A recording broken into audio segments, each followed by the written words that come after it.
Gazette du Togo, une vision sur l'actualité togolaise et sur le monde. Chers compatriotes, sans surprise, la Cour constitutionnelle et la Chambre administrative de la Cour suprême ont rejeté tous les recours déposés devant elle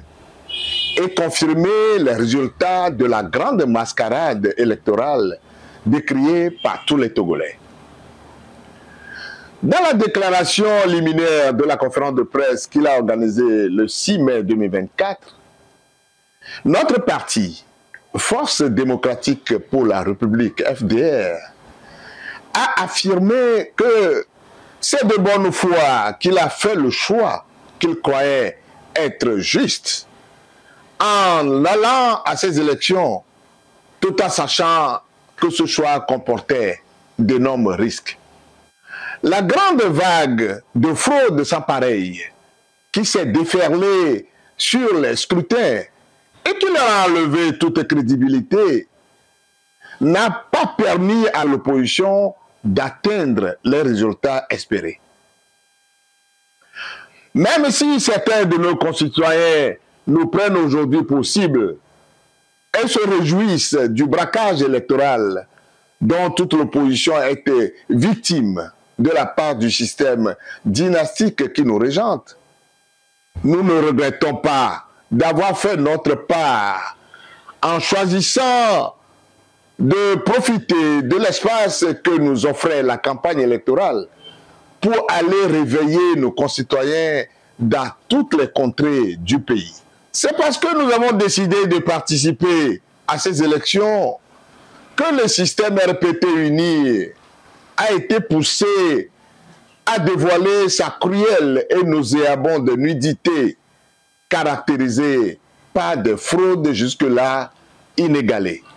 Nous voudrions encore une fois dire un sincère merci à tous les compatriotes qui ont accepté d'accomplir leur devoir citoyen et porter leur choix sur nos candidats, même si les fraudes massives des ennemis de la démocratie ne nous ont permis d'obtenir qu'un siège. Après les virulentes attaques dirigées contre nous par ceux qui nous ont déclaré la guerre en jurant notre perte à cause de notre participation à ces élections, le problème se pose aujourd'hui de savoir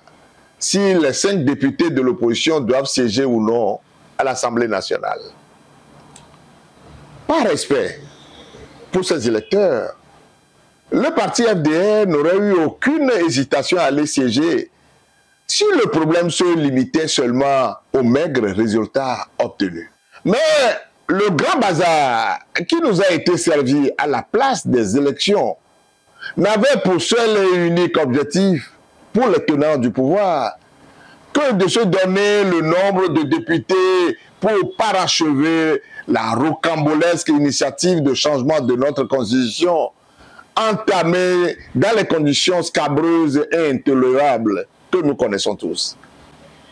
En effet, ce crime contre le peuple togolais, perpétré de sang-froid et guidé uniquement par des intérêts sordides des députés en fin de mandat et leurs commanditaires, ne peut arriver à son terme et produire les effets escomptés sans le concours des nouveaux députés. C'est pourquoi nous avons pris le risque de participer au scrutin en espérant vivement que les Togolais exprimeraient leur indignation en sanctionnant dans les urnes les auteurs de cette forfaiture et empêcher ainsi leur dérive totalitaire. Malheureusement, non seulement la grande majorité de nos compatriotes n'ont pas réagi à notre cri d'alarme, mais aussi et surtout, les tenants du pouvoir ont fait sortir les élections de leur cadre légal en utilisant le vol généralisé dont les plus visibles ont été les bourrages d'urnes à ciel ouvert, les achats massifs de conscience, les violences et intimidations multiformes pour obtenir un résultat à la soviétique de 108 députés sur les 113. En dehors d'eux-mêmes et de quelques observateurs alimentaires de la CEDEAO, de l'Union africaine, de l'OIF, qui ont été les seuls à recevoir le sésame de l'accréditation, personne ne croit à ces résultats ridicules. Après avoir réalisé ce plan macabre de liquidation et d'humiliation de toute l'opposition, les auteurs de cette aventure peu glorieuse ont finalement compris qu'ils sont allés trop loin dans le hold-up et que la présence des 5 députés de l'opposition à l'Assemblée nationale est une caution dont ils ont besoin pour leur servir de vernis démocratique. Mais derrière ce malin besoin de leur faire jouer le rôle d'opposition parlementaire, aux côtés d'une majorité qu'ils ont voulu écrasante, se cache en réalité un gros piège,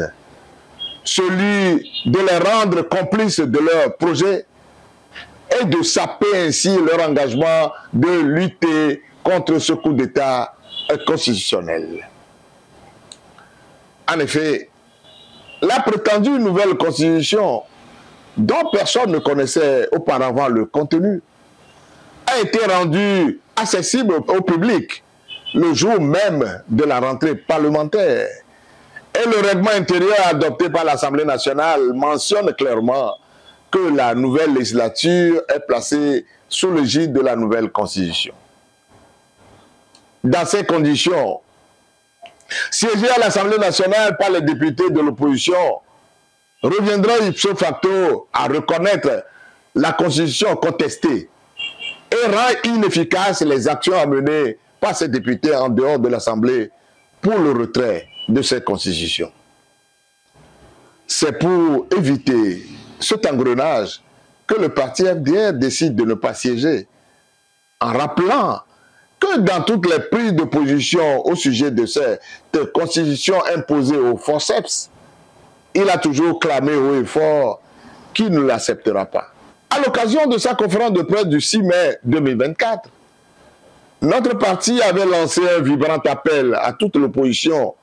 de se réinventer pour arrêter le rêve fou d'un retour à la période sombre du parti unique et à la monarchisation de notre chère patrie, le Togo. Nous devons prendre conscience du délabrement avancé de notre pays, causé par une gouvernance aveugle et sans vision, dont les symptômes les plus récents sont les grandes inondations après la dernière pluie, faisant beaucoup de sinistrés, les coupures incessantes de courant électrique qui ralentissent drastiquement les activités économiques dans tous les secteurs. Tout est à refaire et le Togo a besoin de nous tous.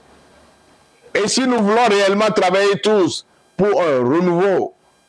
nous devons arrêter nos invectives stériles, nos attaques destructrices, nos propos haineux, nos désirs de vengeance. À tous les compatriotes déçus et fatigués par des élections sans lendemain, à tous ceux qui rejettent le machin, qu'on tente de nous imposer et appeler la nouvelle constitution, le parti demande de manifester leur indignation en se joignant à toutes les actions qui seront engagées pour notre salut. Que l'Éternel nous y aide. Je vous remercie. La Gazette du Togo, une vision sur l'actualité togolaise et sur le monde. Rejoignez-nous sur le www.lagazettedutogo.com ou sur nos comptes Facebook, Twitter et YouTube. Pour tout contact, écrivez à contact@lagazettedutogo.com ou appelez le 92 80 88 53. La Gazette du Togo, c'est l'information en continu.